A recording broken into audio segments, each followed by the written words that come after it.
Today on BRStv Investigates, how reliable is the temperature setting on your brand new aquarium heater? Can you trust it to maintain your reef tank temp accurately? We'll find out today that sometimes the answer is yes and sometimes it's no.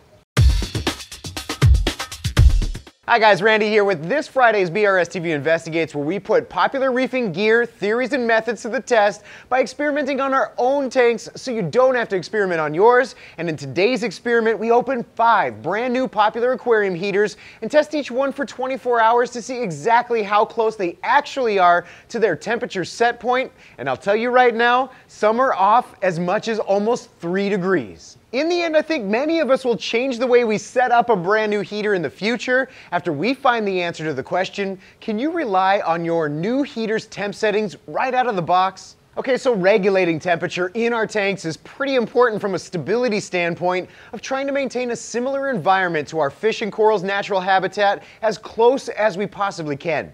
And if you're like me, who likes to keep my house nice and cool in the summertime or struggles with colder temps in the wintertime, this oftentimes means that at some point you'll be adding a heater to your tank. In that frame of mind, how certain can we be that setting a brand new heater to the 78-degree mark and putting it in our tank is actually going to maintain the water temperature at 78 degrees, especially when you factor in differences of the various heater manufacturers' thermostat technologies, batch calibration processes, and internal quality controls? I can tell you that for some of my past tanks, I've simply just picked up a heater that was appropriately sized for my water volume, set it to my target temp, and walked away without any second thought as to if the tank temperature actually matched my heater settings. So in that spirit today, we'll see just how close our top 5 heaters are to a target set point of 78 degrees right out of the box. In order to test this one, we've pulled 5 300-watt heaters straight off the warehouse shelf with the Cobalt Neotherm, Eheim Jaeger, Phoenix HPG, Phoenix HMAS,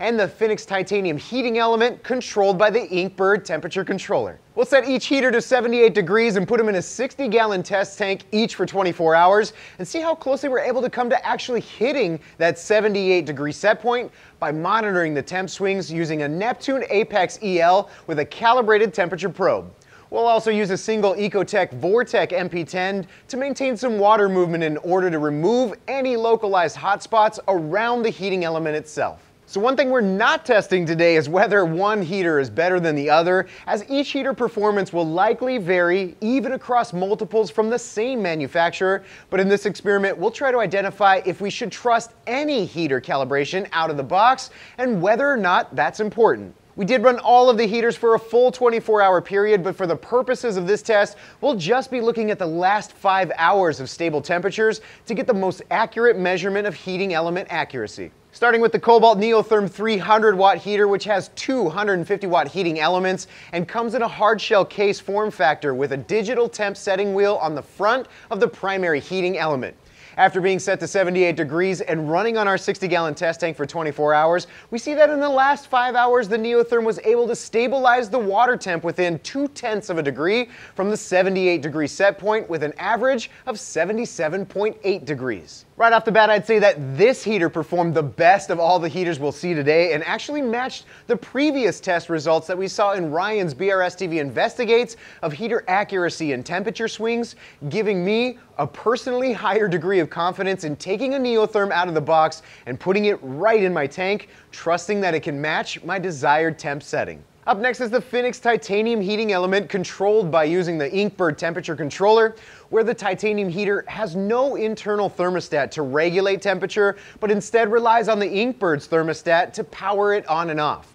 I will say that the Inkbird controller does have an adjustable temperature variance built into it, meaning that you can control the difference between when the heater turns on and when it shuts off, but its lowest setting is only down to a single degree. Taking a look at the last 5 hours of heating data from the Apex, you can begin to see those single-degree temp swings pretty clearly, where overall the Inkbird was able to maintain our test tank at 77.1 degrees on average, which is just under a degree from our 78-degree set point. However, in the end, we did set the controller to 78 degrees out of the box, yet it still ended up a degree short. The only difference here is that this is one of the only options we'll see here today that has the ability to be calibrated. which makes for a good example for how we can improve heater performance after calibration. Moving on to the Fenix HMA 300 watt heater, which allows you to set the temperature using an analog controller and controls that temp using an internal thermostat housed inside the rubber top of the heating element itself.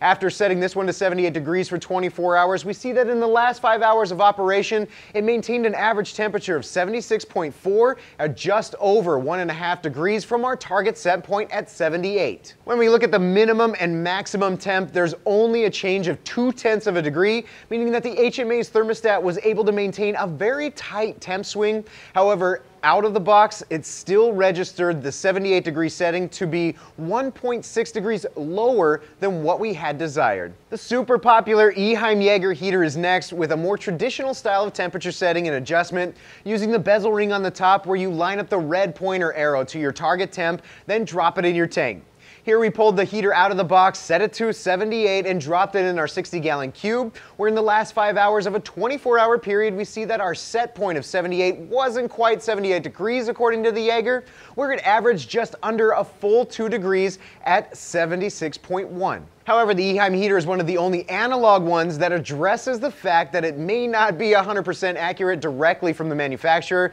since you could adjust for the 2-degree difference by moving the red temp adjustment pointer to 76, then readjusting the blue temperature bezel back to 78, which essentially calibrates it. Last up for today's experiment was the Fenix HPG 300 watt titanium heater with a built-in digital temp display and push-button temperature controller, as well as an external temp probe that allows you to place the probe away from the heating element itself to essentially provide a more accurate reading of the actual water column temp. As far as out-of-the-box accuracy when set to 78 degrees, this HPG had the least accurate reading from our target temp, almost 3 degrees lower, at an average temp of 75.2 degrees during the last 5 hours of operation. I'd say that heaters like these that don't include the means to calibrate them really showcase the importance of why we may want to take the extra measures to account for any temperature differences they may have directly off the shelf before setting them and forgetting them on our tanks. I think almost everyone would want to know if their heater was as much as 3 degrees off their desired temp setting of 78,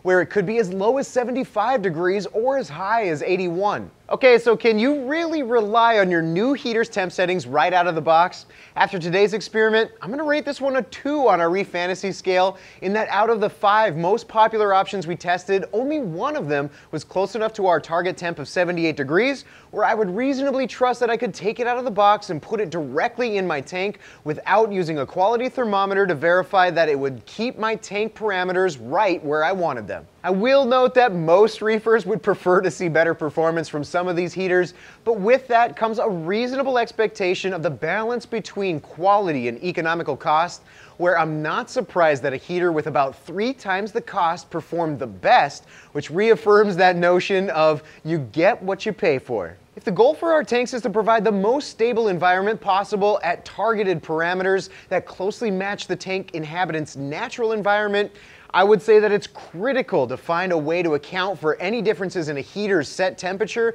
and what it's actually producing in the water column by either calibrating it after 24 hours of use if the heater has that option available, or offsetting the set temperature to account for the difference if calibration isn't an option. This is where those heaters and heating options like the Inkbird controller or Eheim Jaeger really make this process easier to do and trust, where they understand the importance of calibration and have calibration options built in, so you don't have to play a guessing game on what to set your heater to in order to actually achieve your target temp range of 78 degrees. Of course, today's discussion revolves specifically around heating options and their performance directly out of the box as a standalone solution to maintaining tank temp.